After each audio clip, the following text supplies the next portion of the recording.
اور اللہ کے رسول علیہ السلام کی یہ حدیث بخاری شریف میں حضرت اسامہ بن زید رضی اللہ عنہ اس کے راوی ہیں. اللہ کے نبی ایک بڑی اہم مجلس میں تشریف فرما ہیں. ایک آنے والا پیغام لے کر آیا. اللہ کے نبی آپ کی بیٹی، اور یہ بیٹی زینب تھیں، اس کا بیٹا شدید بیمار ہے اور آپ کی بیٹی آپ کو پیغام دیتی ہے جلدی سے گھر آئیں. نبی علیہ الصلوۃ والسلام اسے تسلی دیتے ہیں، اِنَّ لِلَّهِ مَا أَخَذَ وَلَهُ مَا أَعْطَى. یہ جو دعا ہے پڑھا کے بھیج دیتے ہیں. جاؤ زینب سے کہو ہم سارے اللہ ہی کی ملکیت میں ہیں، جو دے دے جو لے لے سب اللہ کا ہے، صبر کرنا ہے اور اللہ سے ثواب لینا ہے. یہ جا کر پیغام دیتا ہے. زینب نے پھر بھیج دیا اور اب کی بار قسم ڈال کر کہا کہ میرے بابا سے کہو میں آپ کو قسم کھا کر کہتی ہوں کہ آپ میرے گھر میں آئیں. نبی علیہ الصلوۃ والسلام نے نوعیت سمجھی کہ معاملہ زیادہ ہی پریشان کن ہے، تو آپ حضرت سعد بن عبادہ اور معاذ بن جبل رضی اللہ عنہما کو لے کر سیدہ زینب کے گھر میں آگے. اور دیکھتے کیا ہیں، بیٹا شدید بیمار. اللہ کے رسول نے اسے ہاتھوں پہ اٹھایا اور وہ جھٹکے لے کر سانس لے رہا تھا. جیسے پرانی مشق، حدیث کے الفاظ جیسے پرانی مشق سے رک رک کے پانی نکلتا ہے، ایسے وہ سانس لے رہا تھا. اور اللہ کے رسول سے یہ منظر نہ دیکھا گیا. میرے نبی کی آنکھوں میں آنسو جاری ہو گئے. آپ اس بچے کو آخری سانسوں پہ اٹھاتے ہیں اور دیکھ کے زاروں کی تار روتے ہیں. ساتھ کہتے ہیں اللہ کے نبی آپ بھی، آپ نے تو کہا تھا کہ رونا نہیں، مصیبت پہ صبر کرنا ہے. تو اللہ کے رسول نے یہاں پہ جو حدیث ارشاد فرمائی، آپ نے کہا انما یرحم اللہ من عبادہ الرحماء.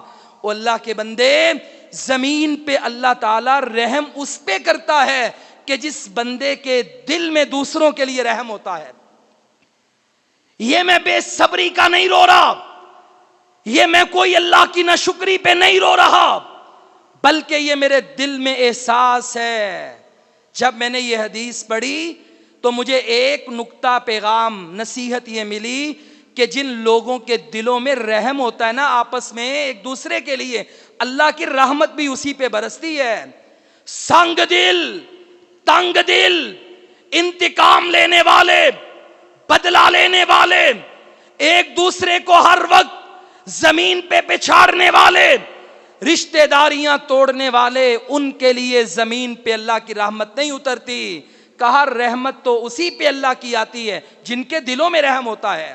الذين يحملون العرش ومن حوله يسبحون بحمد ربهم ويؤمنون به ويستغفرون للذين آمنوا ربنا وسعت كل شيء رحمة وعلما فاغفر للذين تابوا واتبعوا سبيلك وقهم عذاب الجحيم رب اشرح لي صدري ويسر لي أمري واحلل عقدة من لساني يفقهوا قولي رب زدني علما رب زدني علما اللهم صل على محمد وعلى آل محمد كما تحب وترضى. ہر قسم کی حمد و ثنا اللہ وحدہ لا شریک کے لیے. درود و سلام امام الانبیاء سید المرسلین خاتم النبیین جناب محمد الرسول اللہ صلی اللہ علیہ وسلم کی ذات مبارکہ کے لیے. اللہ رب العالمین قرآن مجید کا آغاز کرتے ہوئے اگر ہم بسم اللہ الرحمن الرحیم پڑھیں تعوذ کے بعد تب بھی، اور اگر ہم قرآن مجید کی پہلی سورت سے قرآن کا آغاز کریں تو اللہ کا یہ تعارف ہے الرحمن الرحیم کہ اللہ تعالیٰ فرماتے ہیں کہ وہ الرحمن بھی ہے الرحیم بھی ہے. اللہ تعالیٰ بہت زیادہ رحم کرنے والا ہے اور الرحیم ہمیشہ کے لیے رحم کرنے والا ہے۔ یہ عربی زبان کے لفظ ہیں۔ جیسے کوئی آدمی اگر بھوکا ہے تو اسے جائع کہا جاتا ہے، اور اگر وہ اتنا بھوکا ہے کہ اس کی بھوک کی حدیں ختم ہو رہی ہیں اور وہ بھوک کی معراج پہ عروج پہ جا رہا ہے تو اس کے لیے جوعان کا لفظ بولا جاتا ہے۔ اسی طرح اگر کوئی بندہ سونے والا ہے تو اسے نائم کہا جاتا ہے، اور اگر اسے نیند اس قدر آ رہی ہے کہ وہ نیند کی بلندیوں کو چھو رہا ہے اور اس کا اپنے آپ پہ کنٹرول بھی نہیں ہے تو اسے نومان کہا جاتا ہے، بہت زیادہ سونے والا۔ تو یہ اسی لفظ پر الرحمن ہے کہ اللہ رب العالمین رحم تو کرنے والا ہے، مگر اس کی رحمت جب اپنی انتہا کو چھوتی ہے اور اس میں پرفیکشن آ جاتی ہے تو اللہ رب العالمین پھر اس قدر رحم کرنے والا ہے کہ اس کی دنیا میں کوئی انتہا نہیں رہتی۔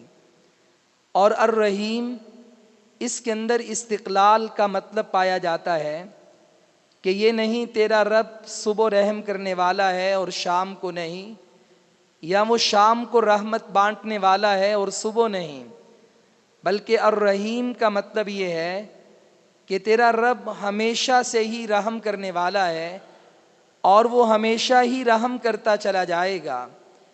قرآن مجید میں اللہ تعالیٰ کا کتنا پیارا تعارف اس کے آغاز میں ہی ہمیں ملتا ہے۔ اللہ تعالیٰ نے ہمیں یہ تعارف کروا دیا ہے کہ اللہ تعالیٰ الرحمن ہے، الرحیم ہے، بہت زیادہ رحم کرنے والا ہے، اور یہ اللہ کی صفت رحمت ہے کہ جس کے ساتھ انسان دنیا اور آخرت میں ہر میدان میں، ہر عمل میں کامیابی کی ضمانت پاتا ہے اور کامیاب ہوتا ہے۔ اگر اللہ تعالیٰ کی رحمت ہماری زندگی سے دور ہو جائے، ختم ہو جائے، تو انسان دنیا اور آخرت میں بے بس اور ناکارہ رہ جاتا ہے۔ نبی کریم صلی اللہ علیہ وآلہ وسلم نے صحابہ کرام سے ایک دن یہی بات ارشاد فرمائی۔ آپ نے کہا لن يدخل احدا منکم عملہ الجنہ، تم میں سے کسی بندے کو بھی اس کا عمل جنت میں لے کر کے نہیں جائے گا۔ کوئی بندہ یہ سمجھے کہ میں نمازی بن گیا، میں روزے دار بن گیا، میں نے رمضان المبارک کا نیکیوں کا سیزن بڑی ہی محنت کے ساتھ لگایا ہے، تو شاید اس کی وجہ سے اللہ رب العالمین اب مجھ پہ جنت واجب کر چکا ہے، یا میں اللہ کے راستے میں جہاد کرنے والا ہوں اور میں نے شہادت کا جام پی لیا ہے، تو میرے اس عمل کی وجہ سے اللہ تعالیٰ اب مجھے جنت میں داخلہ لازمی عطا کرے گا۔ تو اللہ کے رسول فرماتے ہیں کسی کا عمل اسے جنت میں ہرگز نہیں لے کر کے جا سکتا۔ صحابہ کرام نے فوراً سوال کیا وَلَا أَنْتَ يَا رسول اللہ، اے اللہ کے رسول صلی اللہ علیہ وسلم، کیا یہ معاملہ صرف ہمارے ساتھ ہے یا یہ آپ کے ساتھ بھی ہے؟ تو اللہ کے رسول نے فرمایا ہاں، میں بھی اپنے اعمال کی سبب اور اس کی وجہ سے جنت میں نہیں جا سکتا۔ إِلَّا أَن يَتَغَمَّدَنِيَ اللَّهُ مِنْهُ بِفَضْلٍ وَرَحْمَةٍ، ہاں ایک صورت باقی ہے کہ اللہ رب العالمین مجھے اپنے فضل اور رحمت کے ساتھ ڈھانپ لے، اللہ کی مجھ پہ رحمت ہو جائے، میرے اعمال اللہ کو پسند آ جائیں، اور اس کے بدلے میں اللہ تعالیٰ مجھ سے راضی ہو کے مجھے جنت عطا فرما دے۔ کیونکہ یہ جو اللہ کی جنت ہے ما لا عین رأت، کہ جسے کسی آنکھ نے دیکھا نہیں، ولا اذن سامعت، اور اس کے بارے میں کسی کان نے سنا نہیں۔ دیکھنا اور سننا تو دور کی بات ہے، اللہ کے رسول فرماتے ہیں کہ اس کی نعمتوں کے بارے میں انسان کے دل پہ خیال بھی آ نہیں سکتا کہ وہ کتنی عظیم جنت ہے۔ کتنی اعلیٰ نعمتیں ہیں، کیسی وہاں پہ مہمان نوازی ہے. اور فرمایا کہ اس کا ایک گز یعنی ایک کوڑا رکھنے کا ٹکڑا دنیا اور جو کچھ دنیا میں ہے اگر وہ سارا جمع کر لیا جائے تو ساری جنت تو دور کی بات ہے، ایک کوڑے جتنی جگہ کی بھی قیمت ادا نہیں ہو سکتی، بھلے ساری کائنات کی دولتیں لٹا دی جائیں. اور یہ اتنی عظیم جنت کہ اللہ تعالیٰ میرے اعمال کے بدلے میں مجھے دے، میری ٹوٹی پھوٹی نمازوں کے عوض میں دے، میری عبادات میں سستی کاہلی کی بنیاد پہ مجھے دے. اللہ کے رسول فرماتے ہیں کہ عمل جنت میں نہیں لے کر جائے گا، بلکہ یہ جو ہم اعمال کر رہے ہیں اس سے اللہ تعالیٰ کی رحمت ملے گی. اللہ ہم پہ نظر رحمت کرے گا، پھر ہمیں معاف کر کے اپنے فضل کے ساتھ جنت کا داخلہ عطا کرے گا. تو اس حدیث سے پتہ چلتا ہے کہ اللہ کی رحمت، اللہ تعالیٰ کی یہ جو صفت مبارکہ ہے قرآن مجید میں جس آغاز سے اللہ تعالیٰ نے شروع کرتے ہوئے الرحمن الرحیم سے آغاز کیا ہے، تو اس سے یہ بات سمجھ میں آتی ہے کہ رحمت اتنی قیمتی ہے کہ دنیا میں بھی ہم اس کے سہارے زندہ رہ سکتے ہیں، اور کل قیامت کے بعد بھی ہم گناہ گاروں کو اللہ تعالیٰ کی رحمت کے علاوہ اور کسی چیز کا سایہ اور سہارا نہیں چاہیے. اور اس کی تاریخ کیا ہے؟ یہ اللہ تعالیٰ کی رحمت صحیح بخاری کی حدیث نبی کریم علیہ السلام کا ارشاد مبارک ہے کہ اللہ رب العالمین نے اس رحمت کو 100 حصوں میں پیدا کیا. یہ اللہ تعالیٰ کی صفت ہے، اس کو اللہ تعالیٰ نے 100 حصوں میں تقسیم کر دیا. 99 حصے اللہ نے اپنے پاس رکھے ہیں. وَأَنزَلَ إِلَى الدُّنْيَا وَاحِدًا، صرف ایک حصہ اللہ تعالیٰ نے رحمت کا زمین پہ اتارا ہے. فرمایا یہ جو تم دنیا میں دیکھتے ہو انسان آپس میں پیار محبت سے پیش آتے ہیں، مائیں ایک دوسرے کے ساتھ پیار کرتی ہیں، اولاد سے شفقت محبت سے پیش آتی ہیں، بھائی بھائی سے پیار کرتا ہے، بہن بھائی سے محبت کرتی ہے. شفقت اور رحمت کے رشتے جانوروں میں پائے جاتے ہیں، انسانوں میں پائے جاتے ہیں، فرشتوں میں پائے جاتے ہیں، جنات میں پائے جاتے ہیں. کہا یہ ساری مخلوقات میں تمہیں جہاں جہاں رحمت کی بات ملے یہ تو اللہ رب العالمین کی اس رحمت کا ابھی ایک حصہ ہے.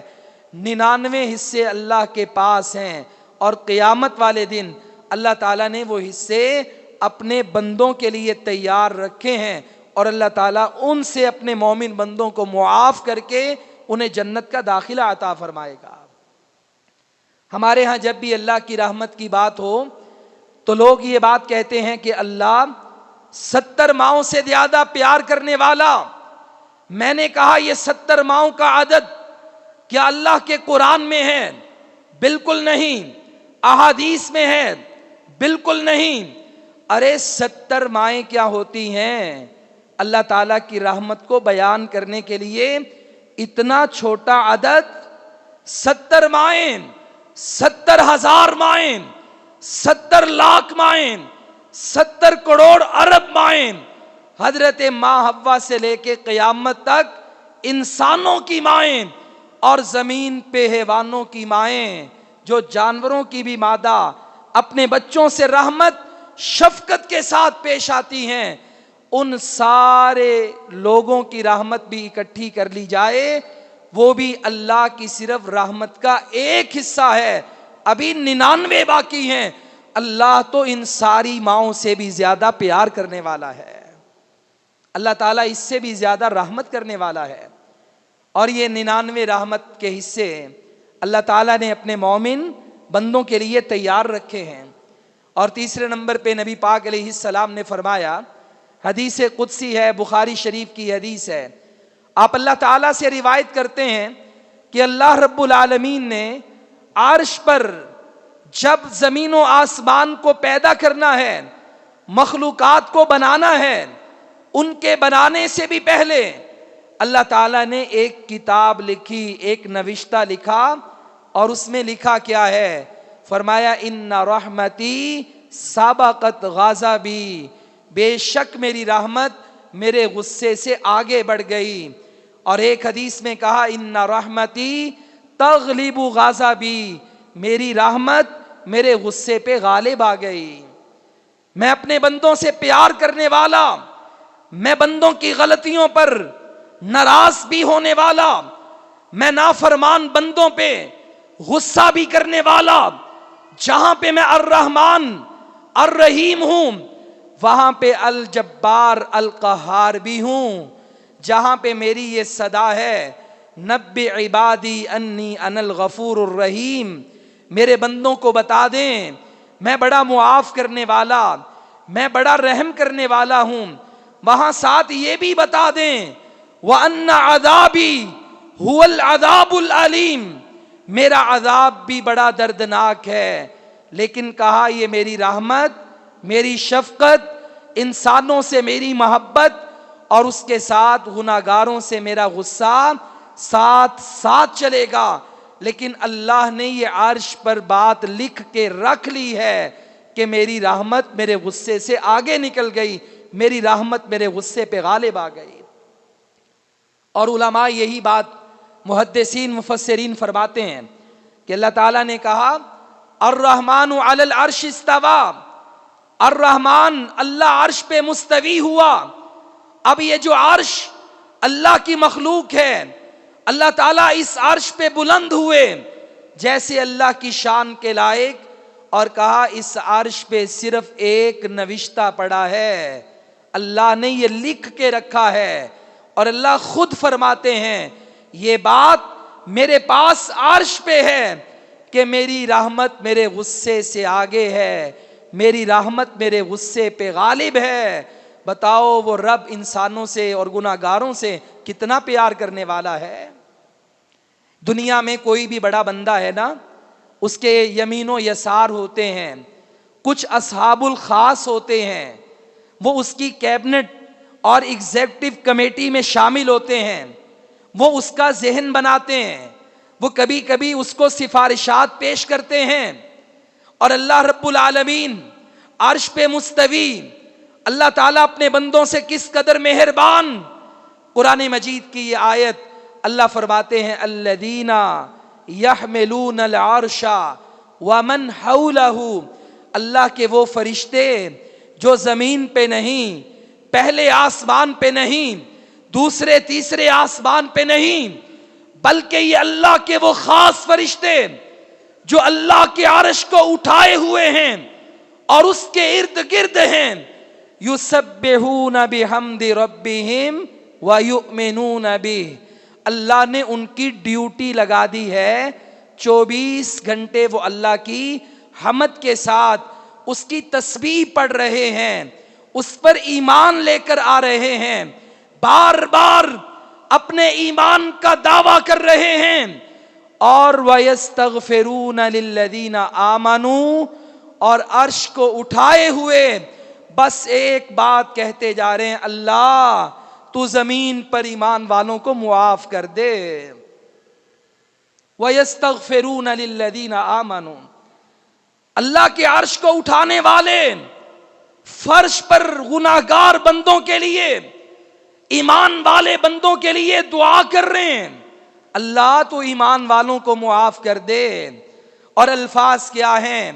ربنا وسعت کل شیء رحمتا وعلما، اے ہمارے رب تو نے تیری رحمت اور علم نے ہر چیز کو گھیر لیا ہے. اللہ وہ کون سی جگہ ہے جو تیرے علم سے باہر ہو؟ اللہ وہ کون سی جگہ ہے جو تیری رحمت سے باہر ہو؟ فاغفر للذین تابوا واتبعوا سبیلک، اللہ تیرے عرش کو اٹھائے ہوئے جہاں تیری تسبیح بیان کرتے ہیں وہاں تجھ سے دعا یہ کرتے ہیں زمین پر جو بندہ بھی توبہ کرے سفارش ہماری ہے اللہ تو اسے معاف کر دے. جو بھی توبہ کر کے سیدھے راستے پہ آئے، واتبعوا سبیلک، پکی پکی توبہ کر کے تیرے راستے پہ چلے، اسے معاف کر دے، وَقِهِمْ عَذَابَ الْجَحِيمِ، اللہ اسے جہنم کے عذاب سے بچا دے۔ بھائیو، اس سے بڑھ کے اللہ کی رحمت اور کیا ہے؟ یہ فرشتے یفعلون ما یؤمرون، مرضیاں نہیں کرتے، وہی کرتے ہیں، وہی کہتے ہیں کہ جس بات کا انہیں حکم دیا جاتا ہے۔ میرے رب نے یہ فرشتے پیدا کیے، اپنے عرش کو اٹھانے کی ذمہ داری بھی لگائی، اور ان کی ساتھ ڈیوٹی لگا دی کہ تم نے جہاں پہ میری تسبیح بیان کرنی ہے وہاں پہ بس 24 گھنٹے مجھے ساتھ ساتھ یہ بھی کہنا ہے، فاغفر للذین تابوا، جو بھی روزانہ استغفر اللہ پڑھ رہا ہے، اللہ جو بھی تیرے نبی کا امتی، جو بھی تیرا بندہ زمین پہ سچے دل سے استغفار کر رہا ہے، توبہ کے راستے پہ آ رہا ہے، تیری جانب پلٹ رہا ہے، سفارش ہماری ہے، اللہ تو اسے معاف کر دے۔ بتاؤ، یہ فرشتوں کی ڈیوٹی لگا کر میرے رب نے اپنے بندوں کے ساتھ کس قدر رحمت کا معاملہ کیا ہے۔ فرشتے پیدا بھی اس نے کیے اور ڈیوٹی بھی اس نے لگا دی، اور ہم پہ رحمتیں مغفرتوں کی بارش کر رہا ہے۔ بس یہ ہمارا اب یہ فرض بنتا ہے کہ یہ قرآن کی آیت ہے، 24 گھنٹے اعلان ہو رہے ہیں فرشتے مغفرت، ابھی بھی اسی ٹائم فرشتے مغفرت کی دعائیں ہمارے لیے کر رہے ہیں، اب یہ رحمتیں برس رہی ہیں، مغفرت کے اعلان ہو رہے ہیں، اللہ کے دربار میں سفارشیں کی جا رہی ہیں۔ بس میں نے اور آپ نے کم از کم روزانہ 100 بار استغفار کر کے، اور زیادہ سے زیادہ کی حد ہی نہیں ہے، اٹھتے بیٹھتے اگر ہم یہ ذکر کریں، اللہ سے معافی مانگیں، اللہ مجھے اور آپ کو بھی ان فرشتوں کی اس دعا کا حقدار بنا دے گا۔ دعائیں ہو رہی ہیں، اب یہ نصیب ہے کہ استغفار کر کے ہم حقدار بن جائیں یا استغفار نہ کر کے محروم رہ جائیں، یہ اب نصیب ہمارا ہے۔ اور اللہ رب العالمین فرماتے ہیں، میری رحمت میرے غصے پہ حاوی ہے، غالب ہے، آگے بڑھ گئی۔ اور اس کی 2-3 مثالیں میں بخاری شریف کی ایک حدیث سے دیتا ہوں۔ اللہ کے رسول فرماتے ہیں، من ہم بحسنۃ، جب بھی کوئی بندہ نیکی کی سوچ پیدا کرتا ہے، کوئی بھی کام کرنے کے لیے، نیکی کا کام کرنے کے لیے اس کے 4 سٹیپ ہوتے ہیں۔ نمبر 1 ہم، صرف سوچ۔ نمبر 2 ارادہ، کہ سوچ آئی اور میں نے اس کے بارے میں پلان شروع کیا اور ایک ارادہ بنایا۔ نمبر 3 عزم، پھر میں نے اس ارادے کو فیصلے میں تبدیل کیا۔ نمبر 4 ہمت، جب یہ 3 مراحل سے میں گزرا، پھر چوتھے نمبر پہ میں آگے بڑھا اور میں نے یہ نیکی کا کام کر لیا۔ لیکن یہ 4 سٹیپ کی بات نہیں ہے۔ پہلا سٹیپ کہ نیکی کی سوچ، کہا جب بھی کوئی بندہ نیکی کے بارے میں ابھی سوچتا ہے، اللہ فرشتوں سے کہتا ہے کتبت لہو بحسنۃ کاملہ، جلدی جلدی اس کے نامہ اعمال میں ایک مکمل نیکی لکھ دی جائے۔ اب اس کے مقابلے میں ہم آتے ہیں، اس کا مقابلے میں کہ جس بندے نے اگر ابھی گناہ کا ارادہ کیا ہے، ابھی گناہ کا ارادہ کیا، اور اللہ رب العالمین فرماتے ہیں کہ اس کے گناہ کے ارادے پر اس کی کوئی پکڑ نہیں ہوگی۔ سوچ آئی گناہ کی، تم نے گناہ نہیں لکھنا، ادھر نیکی کی سوچ آئی تو نیکی لکھ دو۔ اور جب کسی بندے نے نیک کام اٹھ کے کر لیا تو اللہ فرماتے ہیں اب اس کا اجر، نیکی اور عمل ایک کیا ہے لیکن اس کے بدلے میں 10 لکھ دو۔ الی 700 اضعاف، اللہ کے رسول فرماتے ہیں عمل بندہ ایک کرتا ہے، نفل ایک پڑھتا ہے، صدقہ خیرات 1 روپیہ کرتا ہے، مگر اللہ کہتے ہیں 700 گنا تک اس کا اخلاص دے کر لکھ دیا جائے۔ اور اس کے مقابلے میں اگر بندے نے گناہ کیا ہے تو اللہ کے رسول فرماتے ہیں، اللہ کہتا ہے